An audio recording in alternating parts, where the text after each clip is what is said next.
আমরা যে ন্যাশনাল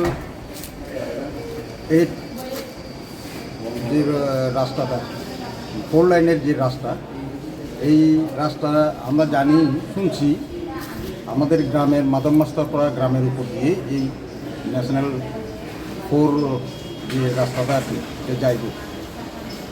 এর পরিপ্রেক্ষিতে আমরা যেহেতু আমরা প্রথমে যে রেলে আমরা গ্রামটা অনেক পরিবার এফেক্ট হয়েছে এবং উচ্ছেদ হয়ে গেছে। Next national 44A NH 44A এখানেও আমরা এফেক্ট হয়েছি, মানে 2 টাইম, এইবার হইতেছে থার্ড টাইম যদি আমরা এফেক্ট হই, অনেক পরিবার মানে আরও উচ্ছেদ হইব এই গ্রাম থেকে।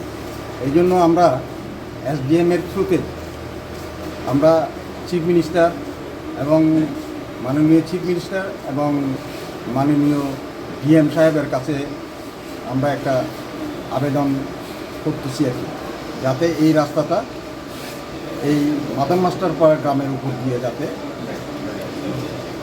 না নিয়ে অন্য দিকে ডাইভারশন করা হয়।